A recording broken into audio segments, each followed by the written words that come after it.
When you are faced with adversity, how do you react? Do you pull back in fear, shut the door, lock the deadbolt, and hide?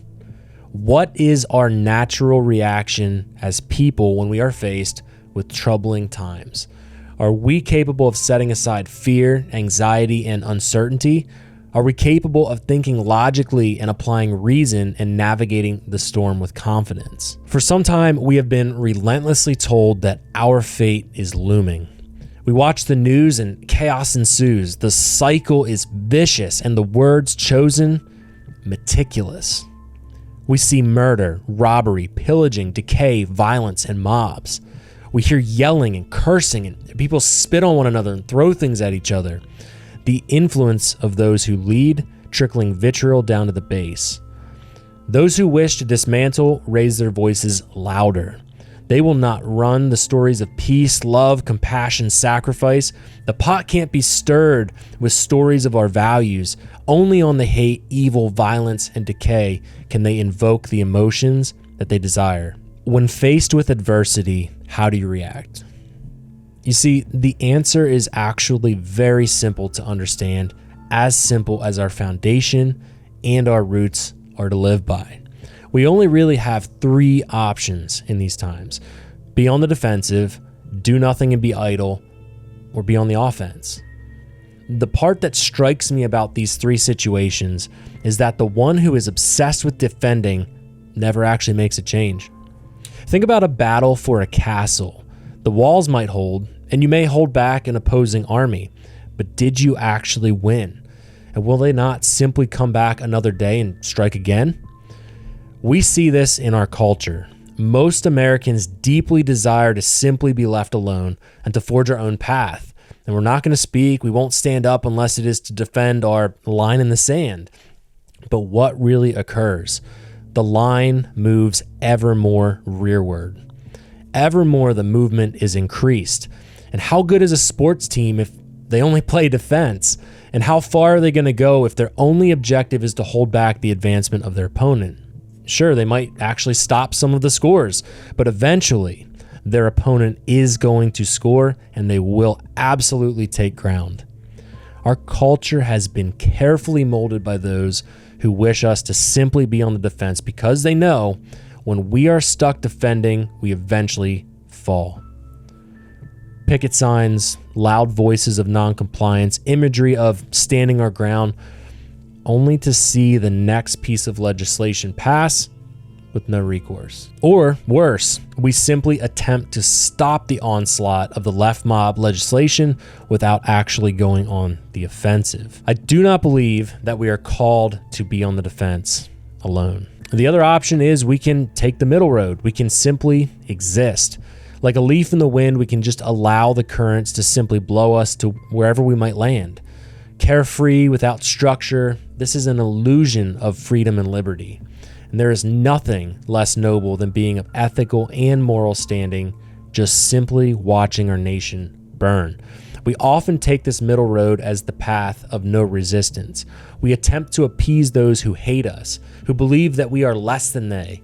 What a delusion we live in the middle. This position of decency and compassion, blanket acceptance and understanding has led sheep to the slaughter. What is a compassionate position of acceptance of all? It leads to slavery of all. There's nothing to me less noble than good men doing nothing. And then we finally have what I believe is the true solution to our culture, the offensive. The beauty of the offensive is the fact that it is coupled with a good defensive strategy as well. And any good team is going to be comprised of both.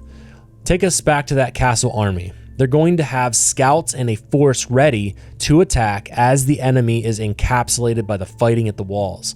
Our culture is dying because we do nothing, or we choose to simply defend that which is traditional without considering the ground that must be taken back strategically. We can build up defenses, strengthen our foundation, but at the same time be speaking truth into culture in a way that those that hate us can't suppress.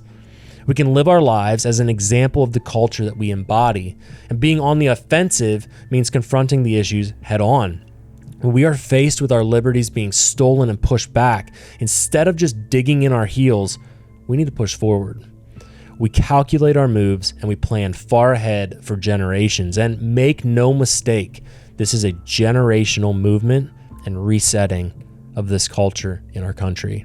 The left and woke mobs have calculated their moves, from billionaires funding to bot farms building to fake accounts pushing propaganda and media outlets that are going to echo their messaging. The perception that they want is that this is mainstream, and it is not mainstream. The culture is dying because we have chosen to either do nothing for fear of retaliation, or we stay defensive for the risks of pushing forward. We allow weak, pitiful leaders to rule us rather than us rule them. When faced with adversity, how do we react?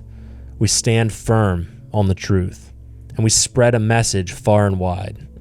We not only defend that which is true, but we dismantle this anti-American agenda at play. Will we go on the offensive and rid our nation of this cancerous destruction of culture? The armies of wars that have been truly won have utterly destroyed their enemy, and they make it impossible for this enemy to rise again. They make it impossible for them to strike again. And this is a great metaphor for the cultural shift that needs to take place. Such a solid foundation, belief of our nation, family values, U.S. manufacturing, investment here needs to be built so that dismantling this nation is nearly impossible.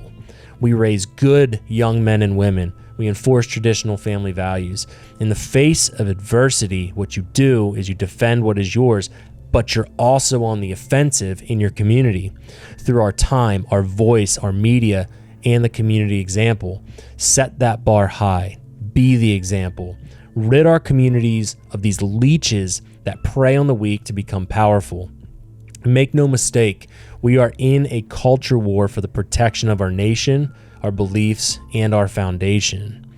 So when faced with this adversity, how will you react? And I challenge you with this. Stand firm, but speak and lead. Men, raise up a family and lead your community. Women, nurture, care for, bring up young leaders who value the foundation. And families, stand strong in traditional values and live as an example of what that foundation brings. Care for one another, be gracious and loving, but do not give in to the mob or accommodate the weakness of this culture. So the question remains, when facing this adversity, how will you react?